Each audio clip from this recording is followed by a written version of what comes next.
और विश्व हिंदू परिषद की 84 कोसी यात्रा को लेकर साधु संतों का एक तबका काफी नाराज है। उनका कहना है कि वीएचपी जिस वक्त ये यात्रा निकालना चाहती है उस समय किसी भी तरह का धार्मिक काम नहीं हो सकता। यहां तक कि इस काल में भगवान राम ने भी अपनी यात्रा स्थगित कर दी थी। उनका साफ कहना है कि परिक्रमा के नाम पर सिर्फ राजनीति हो रही है।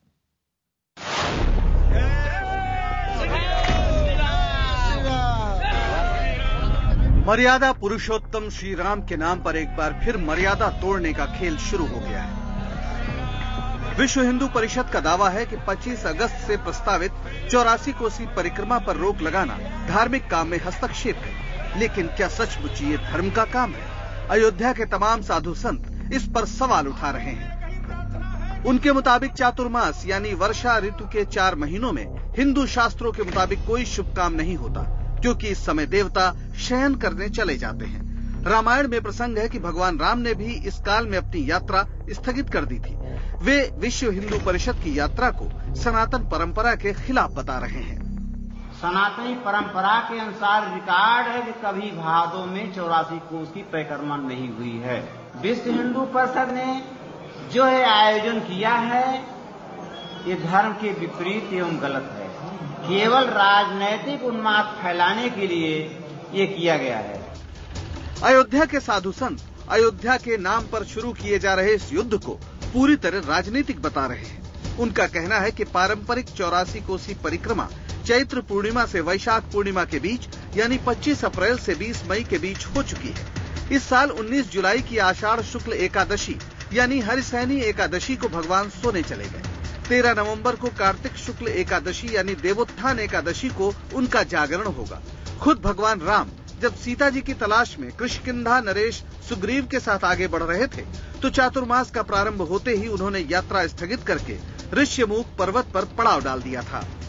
भगवान राम ने भी सीता के खोज के समय 4 महीना तक अपनी यात्रा बंद कर दिया था। इसलिए ये यात्रा जो है बिल्कुल गलत है। इस समय यात्राएं सारी बंद हैं, चारों ओर वर्षा और पानी भरा हुआ है। यात्रा में तमाम व्यवधान हैं। इसलिए ये यात्रा जो है ये वस्तुतः दिखावटी है और राजनीति से प्रेरित है। रामकथा के मुताबिक भगवान राम ने ऋष्यमुख पर्वत से सुग्रीव को लौटा दिया था और लक्ष्मण को बताया था कि 4 महीनों यानी चौमासे में यात्रा वर्जित है। लेकिन राजनीतिक लक्ष्य पाने के लिए धर्म के इस्तेमाल से ना हिचकने वाले धर्म की मानने को बिल्कुल भी तैयार नहीं। हमारे देश के भीतर 84 कोसी परिक्रमा हजारों वर्षों से चली आ रही, इसके लिए कोई समय निश्चित नहीं है। किसी समय निकाली ये चतुर्मास का। अरे हिंदू परंपरा आप बताएंगे कि हिंदू परंपरा धर्म? हिंदू परंपरा तो संत बताएंगे। हिंदू परंपरा हमारे देश के भीतर परंपरावादी लोग बताएंगे। राजनीतिक लोग हमको पाठ पाठ पढ़ाएंगे। राम कथा के मुताबिक राम के समय कोसल का साम्राज्य 84 कोस में फैला था। उसी भूमि को पवित्र मानकर परिक्रमा की जाती है। साथ ही कार्तिक मास में पंचकोसी और 14 कोसी परिक्रमा भी होती है। वजह ये कि राजधानी अयोध्या की परिधि 5 कोस थी और अयोध्या से 14 कोस दूर एक बरगद के पेड़ के नीचे राम की खड़ाऊ रखकर भरत ने अयोध्या का शासन संभाला था। जिन्होंने खुद राम की मर्यादाओं से नसीहत नहीं ली, उनके लिए सिर्फ इतना ही काफी है कि उल्टे सीधे सीधे उल्टे उनके सभी पहाड़े हैं, ताला कुंजी भी उनकी है, उनके सभी किवाड़े हैं। उनका क्या है? उनकी तो उपदेशों से कट जाएगी। उनके अपने मंच सजे हैं, उनके पास नगाड़े हैं। मनोज राजन त्रिपाठी, लखनऊ, IBN 7।